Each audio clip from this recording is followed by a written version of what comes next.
歡迎翻嚟用新製作嘅頻道，我係 Jimmy。自從我拍過符文戰場嘅開箱之後咧，都陸續咧會有啲留言問我，會唔會有呢個教學影片啊？今日咧我哋就會有呢個教學再加中文版嘅開箱。この番組はご覧のスポンサーの提供でお送りしました。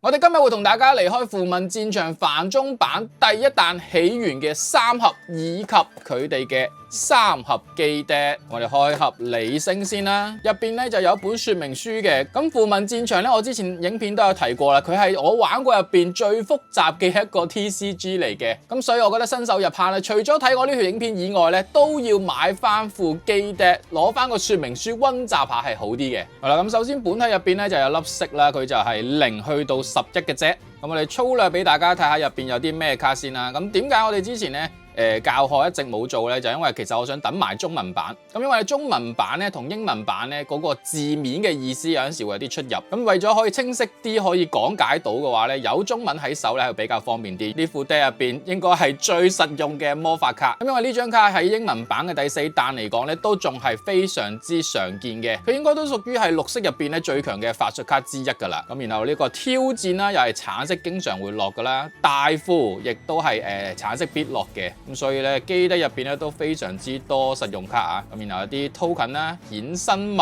單位啊。好，咁然之後第2盒維克特 ，OK， 咁我哋又睇睇維克特嘅牌組有啲咩實用卡啦。呢一張咧可以 keep 到第4彈，第4彈有用嘅，前面就還好。咁然後隻手遮天啦，玩藍色爹都會常見啊！呢一張非常之勁嘅魔法卡，因為佢可以減一個單位1攻啦，而且仲可以再抽一張卡。咁頭先嗰張嘅綠色都一樣啦，加2攻，然後再抽一張卡。所有有效果再加一張抽卡嘅法術卡咧，都係非常之強嘅法術卡嚟嘅。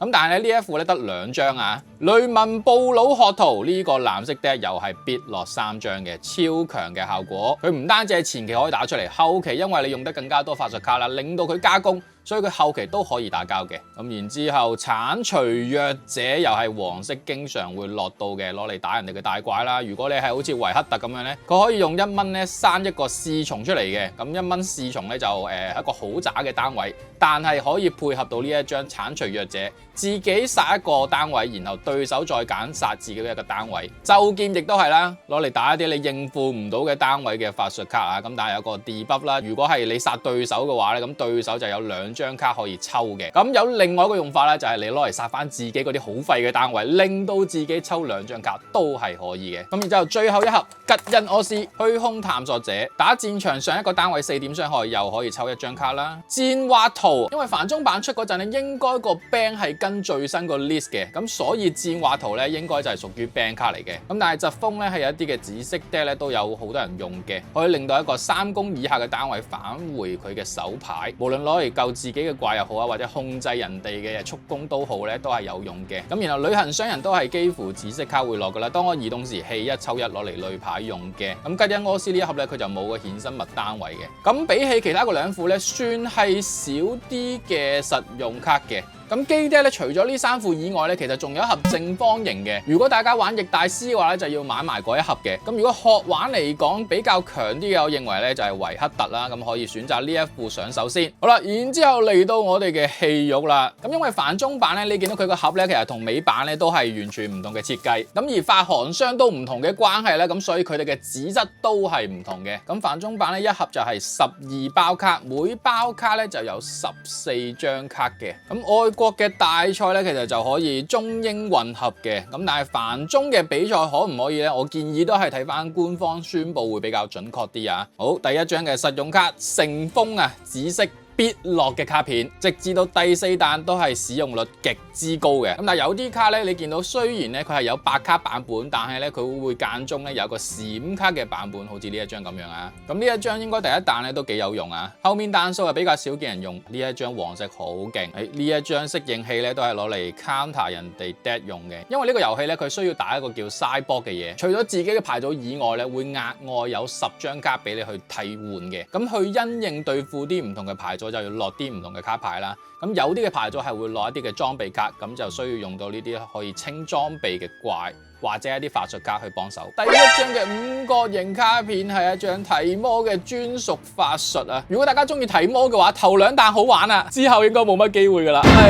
我哋嘅第一張異畫竟然係牙叔啊！好，又多一張嘅頭暈腦脹啦。咁頭先基爹有2張啦，咁加埋呢張咧，我哋就齊3啦。雷歐娜，傾城，無論攞嚟進攻又好，防守又好，都係非常強勁嘅。咁然後呢張係紅色，可以加3攻啦，1蚊加3攻，進攻時咧就非常之強勢。咁然後呢一張咧，一彈搶分都幾好用嘅。退咧喺第一彈都有啲用嘅，咁但係咧之後咧就會被其他卡片所取代啊。譯命，之前英文版都開過嘅 Sword 紅色最強嘅卡片啊！如果你打過第二張卡咧，佢就可以2蚊打出嚟，2蚊4攻，超勁。咁由於咧今次咧我哋係開中文版嗰個格式有啲唔同啦，咁你亦都可以睇下佢究竟係一盒有啲咩係保底嘅。千術牌組紫色必落，因為呢個遊戲咧其實好少女牌卡嘅，咁所以咧令到佢紫色有呢一張好勁。馬爾扎哈，五角形嘅雷歐娜。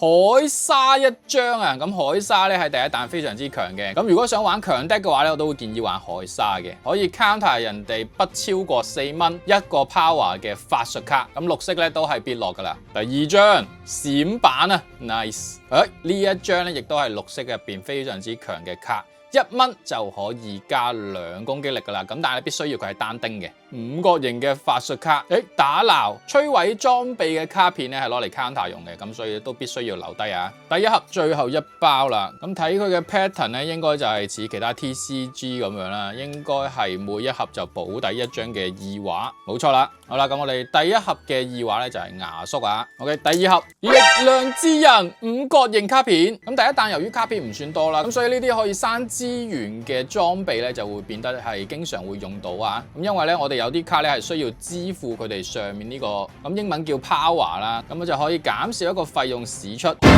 第一包啫，就出異畫雷歐娜。咁如果咧大家想入坑呢隻遊戲嘅話咧，其實由第一彈玩起咧係會比較容易啲上手嘅。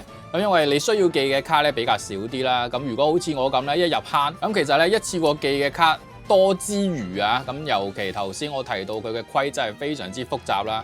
咁所以你要釐清晒所有嘅玩法咧，嗰個理解力係需要幾高下，咁然後隨住你玩咧，佢會不斷咧，你會有啲新嘅問題彈出嚟嘅，咁所以咧呢隻 game 其實非常之需要一啲 QA，咁而家有 AI 又方便好多啦，咁好多嘢咧你問 AI 咧佢都會答得啱嘅，咁不過咧最好就係用英文問啦，因為有啲字眼上咧可能就會比較準確啲啊。五角形嘅卡片啊，夜曲嗱，夜曲喺第4彈咧跳咗起身，第一彈抽到夜曲，留住先。風暴使者五角形卡片，呢個係 Folly Bear 嘅專屬法術卡啊！呢一張頭先未出過，佢嘅效果就係咧，你揀一個對手，然後佢翻開晒所有嘅手牌俾你睇，你可以揀一張嘅法術卡，將佢掉翻去你嘅牌組 deck 底。除咗可以見到人哋手牌有啲咩之外咧，仲可以揀走人哋一張非常之有威脅嘅法術卡。咁所以咧好多橙色都係會落嘅。阿尼牙叔嘅五角形呢張咧就係頭先嘅普通版本啦，呢張就係異畫版本啦，有個 skin。後面有一張嘅閃符文啊，綠色嘅靜止符文，即係話我哋呢盒除咗有異畫之外，仲有符文嘅異畫。咁我哋第二盒嘅成果就係雷歐娜同埋靜止符文，最後一盒啦。如果以呢個盒嘅形狀，如無意外，佢一箱就係12盒。即係如果一箱係有2張嘅超編嘅話，我哋係咪叫做差不多要中噶啦？呢張維克特要用嘅。咁一般咧開符文戰場咧追嘅就係追呢啲嘅超編卡片，因為佢係算係比較難開啦，比較稀有啲嘅卡片嚟嘅。咁頭先我哋開到嘅異畫啦，嗰啲都係屬於係每一盒有保底，咁所以都唔算話太稀有。達瑞斯，哇！呢一張卡片咧要小心啲，當你打出佢嘅時候咧，對手就冇辦法喺呢個回合出牌噶啦。維克特，我係咪可以玩維克特啦？吉恩柯斯異畫，咁但係咧吉恩柯斯咧，我自己覺得係幾難用嘅，因為當你打出呢張卡嘅時候，你哋需要掉2張卡。咁呢個遊戲咧手牌非常之重要嘅，咁所以佢嗰個嘅 debuff 都幾嚴重下。閃嘅準備應戰，然後有一張牙叔嘅專屬法術，最後一包閃嘅場地。雷歐娜冇超編啊 ！OK， 總結下我哋3盒開到嘅異畫同埋異畫符文啊，就分別有牙叔啦、雷歐娜啦、綠色嘅符文啦，同埋吉恩柯斯嘅。咁然之後咧就同大家嚟介紹下符文戰場究竟係點樣玩噶啦。咁首先要注意嘅咧就係符文戰場嘅玩法一集係絕對講唔晒嘅，咁所以今日我只會教大家基本嘅操作，到大家練熟咗有再深入嘅了解咗之後咧，先去再研究其他嘅規則咧係會比較好啲嘅。符文戰場嘅牌組係會有40張嘅，咁然後咧有一張係固定嘅英雄單位嘅位置，你可以將同名嘅英雄單位放喺呢一個位置，咁所以咧呢個牌組嘅部分你將會係有39張嘅。咁呢個固定嘅位置嘅作用就係可以令到你咧唔會卡手牌，只要夠費用咧，你就可以喺呢個位置將佢打出嚟噶啦。喺遊戲開始之前咧，大家需要 show 出自己嘅傳奇英雄啦。咁例如我係維克特，每個人仲需要準備3張嘅場地卡，仲有12張嘅符文卡，亦都係需要進行洗牌嘅。咁戰場洗完牌咧，就需要俾對手去抽選啦。咁隨機揀一張你嘅戰場究竟係乜嘢？咁見到雙方嘅戰場之後咧，大家就可以猜先後啦。咁呢個遊戲通常我哋行先咧係會着數啲嘅。正常嘅戰場我哋放嘅位置咧就會係2個玩家之間並排咁樣放喺前面嘅。咁但係由於場地有限啦，我哋暫時放喺呢一個位置啊。咁決定好晒所有嘢之後咧，我哋可以抽4張嘅卡牌，然後最多我哋可以回翻2張落 deck 底，去再抽多2張嘅。準備階段有4個部分嘅，就分別係 A、B、C、D。A 嘅部分就係 active。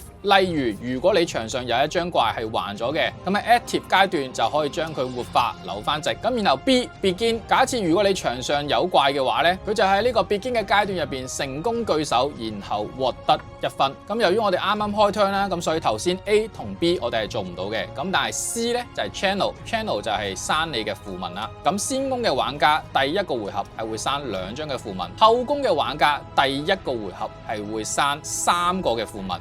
但係咧，其後咧就係要刪翻2個符文嘅，平衡翻後攻玩家嘅一個做法嚟嘅。咁然後 D 就係 draw， 抽1張卡片，每一張卡牌嘅左上角就係佢哋所需要消耗嘅符文數。例如呢一張嘅大膽普羅，我需要用2個符文還至佢，然後打出。當你打出任何嘅單位，如果冇特別嘅說明嘅話咧，佢都係以還字嘅方式去打出去嘅。咁呢一個公仔係咩意思呢？就係如果你想打出呢個維克特，你就首先要支付4個嘅符文。而家呢度有個黃色嘅，咁你就需要回收翻一個嘅黃色嘅符文去翻嘅符文牌組底，咁先可以完成召喚佢嘅。咁萬一你嘅傳奇英雄咧有能力嘅話咧，咁亦都可以使用佢。咁而維克特嘅能力咧就係可以俾1個符文，然後還至佢。打出一個1攻嘅侍從，咁個做法咧就首先俾1個符文啦，然後扭還佢，咁然後我哋就可以攞一個衍生物單位啊，咁然後就打喺牆上面。咁如果你冇嘢做嘅話咧，就可以結束回合，輪到對手啦。咁而家我哋去到遊戲嘅重點啦，戰場。咁呢個遊戲點樣先叫做贏呢？就係我哋去佔領呢個戰場攞分，然後當你嘅分數去到8分嘅時候，你就叫做係勝利啦。咁當你有活化咗嘅單位嘅時候咧，你就可以將佢還至去移動。咁然後咧，由於對面咧係冇任何嘅敵人啦，咁所以咧我哋可以直接獲得1分嘅。咁然後我又有另外一個單位都可以移動去另外一個戰場上。咁我哋移動去呢一個戰場上面咧，佢有一個特殊效果嘅。當你征服呢一個嘅戰場嘅時候，我哋可以棄1張牌，然後再抽1張牌。咁例如我而家征服咗啦，加1分先。咁然後發動呢個場地嘅效果，掉1張嘅卡片，然後抽1張。